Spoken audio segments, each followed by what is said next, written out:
quel est l'effet, n'est-ce pas, de la politique budgétaire sur la croissance économique? L'effet ou les effets en même temps. Les effets, pas généralement des effets, et ça dépend de la période à laquelle la politique budgétaire est faite et de l'objectif. Parce qu'il faut comprendre que les canaux de transmission par lesquels la politique budgétaire passe, il y a le canal de la consommation, le canal de l'investissement et le canal du taux d'intérêt. Donc, si les 3 canaux sont connus, on comprend pertinemment que l'action de chaque du gouvernement contribue à impacter sur ces 3 canaux. Ça veut dire qu'en fait, dans le cadre d'une politique monétaire expansionniste, où l'État souhaiterait dynamiser ou accélérer la croissance économique, alors l'État va soit réduire les impôts, soit assainir la collecte d'impôts, soit lancer les investissements. Ça veut dire que investir beaucoup plus, payer sa dette intérieure. En fait, l'État doit être orienté beaucoup plus vers ce qu'on appelle créer des sociétés, des dépenses productives.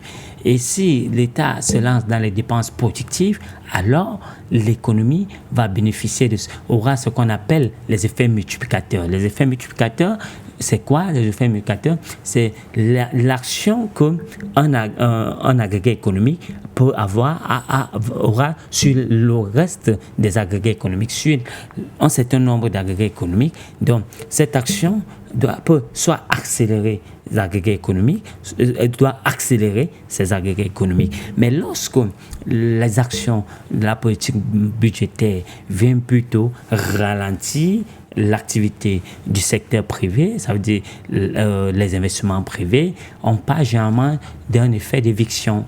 Donc, on comprend que l'action de la politique monétaire et de la politique budgétaire, autant pour moi, peut soit accélérer la croissance, soit décélérer la croissance, et tout dépend de l'orientation.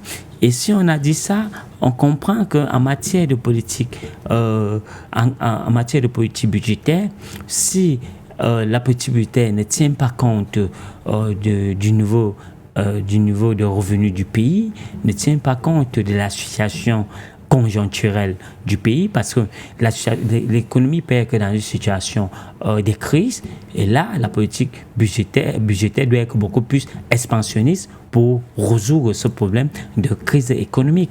Donc, si maintenant l'économie est dans un état de croissance, de pleine croissance, la politique budgétaire peut également venir permettre de résoudre, d'absorber ou bien réduire l'inflation. En fait, la politique budgétaire, en économie, on parle d'un stabilisateur.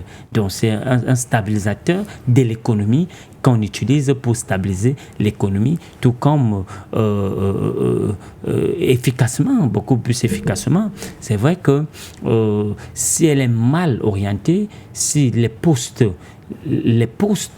de la politique budgétaire sont mal orientés, alors forcément, elle aura un impact très significatif sur la croissance. Il faut dire que dans l'équation composite de la comptabilité nationale, vous allez vous rendre compte que le PIB, à quoi est égal le PIB? Consommation du secteur privé, plus investissement privé, plus dépenses privées, plus maintenant le solde, ça veut dire que exportation moins importation. Donc, ce solde-là. Donc, on comprend la balance commerciale, on appelle généralement la balance commerciale. Donc, on comprend donc que le G qui se trouve au milieu de cette équation, c'est-à-dire les dépenses publiques, joue un rôle très important pour impacter négativement le PIB. Et quand tout c'est que en elle-même, la politique budgétaire impacte sur la consommation des ménages, mais également sur l'investissement des ménages. Et si elle impacte sur l'investissement des ménages, l'un des canaux, c'est également le canal du taux d'intérêt. Et si le canal du taux d'intérêt, les taux d'intérêt sont élevés sur le marché, alors il y a un problème. Et quand il y a déficit budgétaire, si l'État empruntent sur le marché national, alors l'État vide des investisseurs privés de leur épargne. Et si l'État a vidé les investisseurs privés de leur épargne, cela voudrait dire que, en fait, les investisseurs n'ont plus suffisamment de liquidités lorsqu'ils font recours au marché bancaire pour pouvoir couvrir les financements. Et par conséquent, les taux d'intérêt vont se renchérir. Donc, les taux d'intérêt seront plus élevés. Et donc, vous comprenez donc aussi que de le choix de certains États de faire plutôt recours à l'endettement externe. Lorsque on observe que l'épargne n'est pas suffisamment importante pour pouvoir satisfaire le secteur privé et le secteur public, alors on fait recours à l'emprunt au niveau international. Maintenant, si l'emprunt au niveau international devient également conséquent, parce que l'un des postes des dépenses de l'État, il y a la dette extérieure.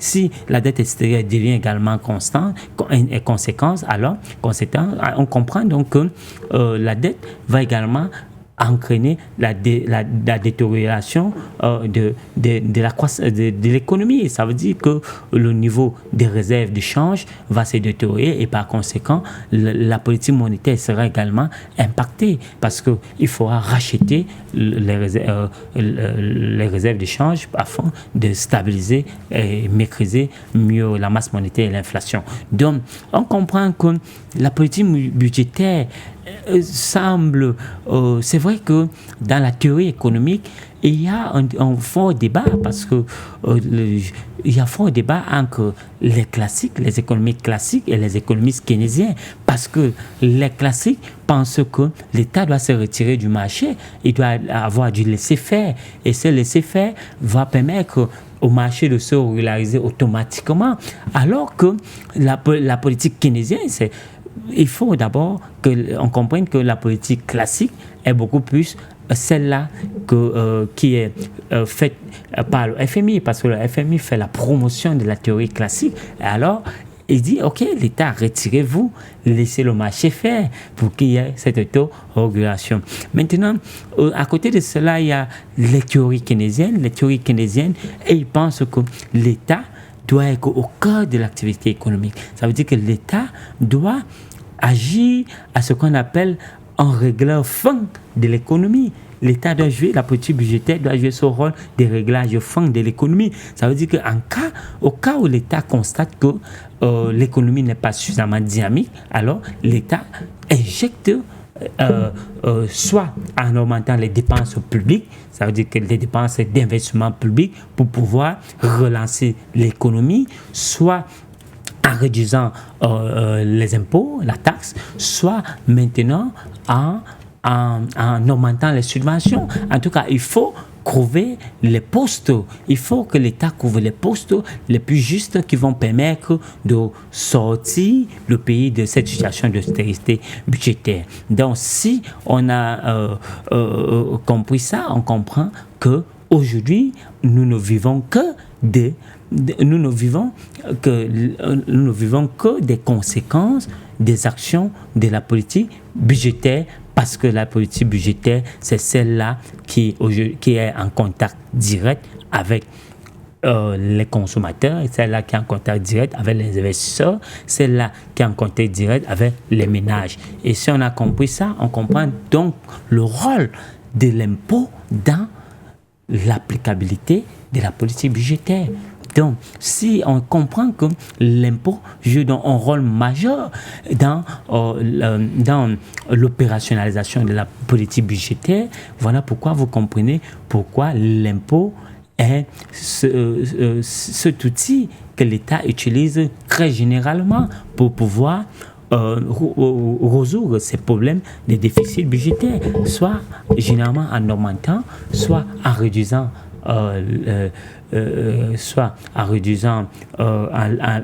certains postes, parce que l'impôt pour l'État est un levier quand le marché du travail devient n'est pas stable, quand le marché du travail n'est pas assez intensifié, ça veut dire qu'il y a un fort niveau de chômage. Quand le chômage est très élevé, l'État peut jouer sur le levier impôt pour pouvoir encourager les entreprises à recruter. Donc, si on a compris ça, on comprend que la politique budgétaire, si elle dépend des choix des politiques publiques, donc il s'agit là des règles de politique publique et des finances publiques. Et la finance publique exige donc un certain nombre de faits.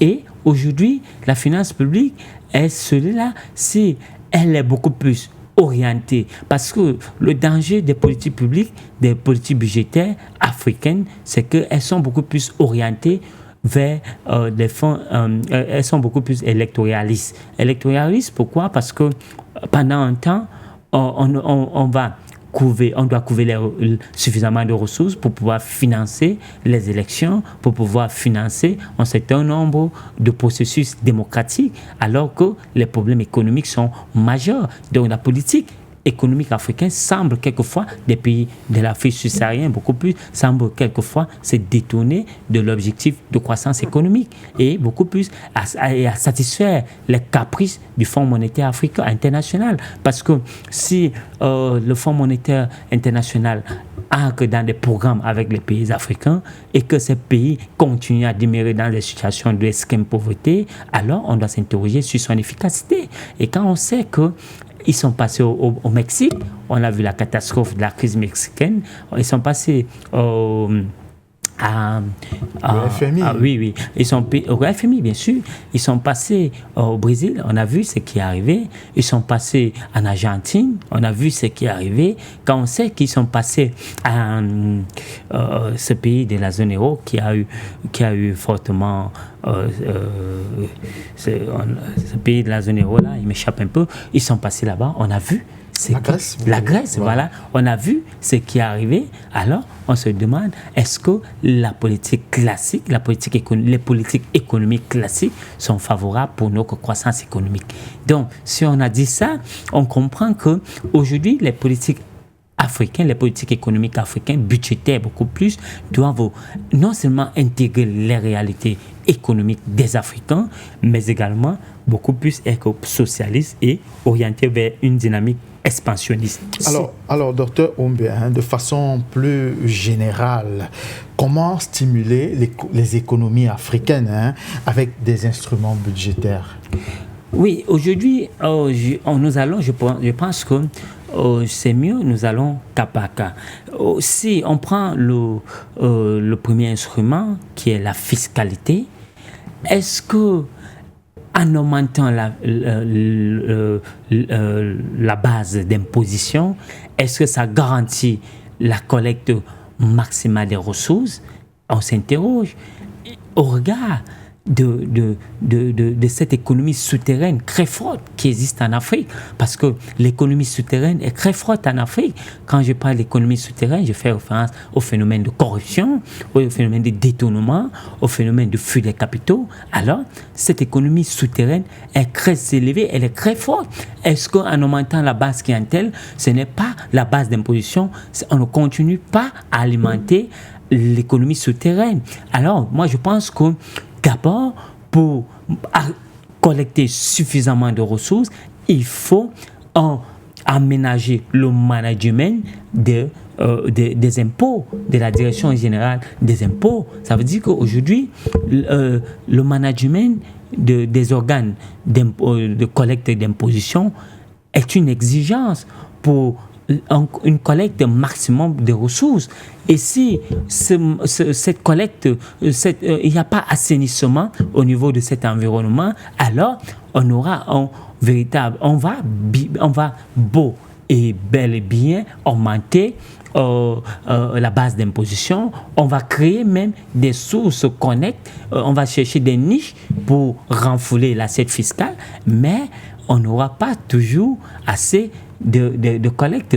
On sera toujours dans une situation de déficit parce que cet organe qui collecte les impôts n'est pas déjà assaini. Le problème de l'économie souterraine n'est pas résolu, même s'il n'est pas résolu totalement. Il faut qu'on puisse réduire au maximum le problème d'économie souterraine dans les pays d'Afrique subsaharienne. Si on a dit ça, on comprend donc que la base de l'augmentation des impôts peut créer ce que l'affaire appelle la loi d'inverse. Ça veut dire que trop d'impôts va tuer les impôts. Ça veut dire que parce que le contribuable va s'adapter, il va trouver des moyens de contournement pour pouvoir échapper à la prestation fiscale. Donc si on a compris ça, on comprend qu'aujourd'hui, la base d'imposition, déjà, il faut s'interroger sur l'efficacité de l'augmentation de la base d'imposition et de la recherche pérenne des nouvelles niches et pour pouvoir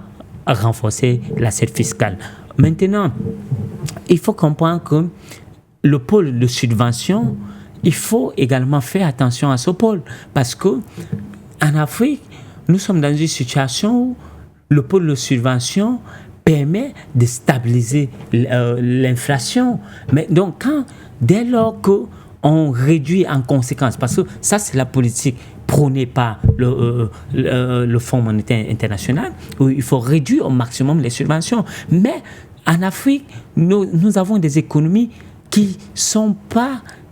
qui ne répondent pas à leur moule, parce que leur moule a été taillé sur la base d'une économie qui a certains fondements, alors que les économies africaines semblent manquer ces fondements. Donc, je pense que le pôle subvention, il faut faire attention à ce pôle, parce que dès lors qu'on relâche ce pôle, alors ce pôle va provoquer ce qu'on appelle une inflation. Pourquoi? Imaginez-vous, regardez par exemple au Cameroun, on a relâché un peu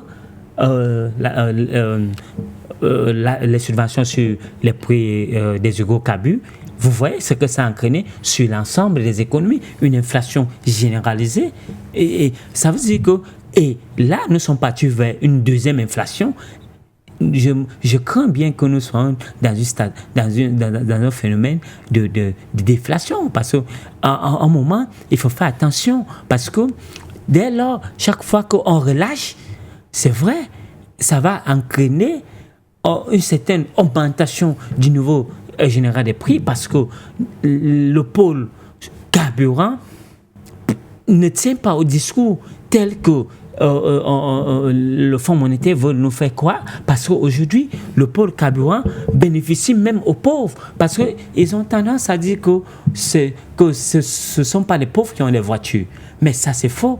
C'est manquer du réalisme par rapport à notre contexte économique, parce qu'aujourd'hui, le pauvre n'a pas de véhicule, mais ce qu'on appelle les voies de communication ne sont pas assez efficaces. Alors, aujourd'hui en Afrique, la voiture du riche n'est pas seulement la voiture du riche, c'est la voiture de la famille.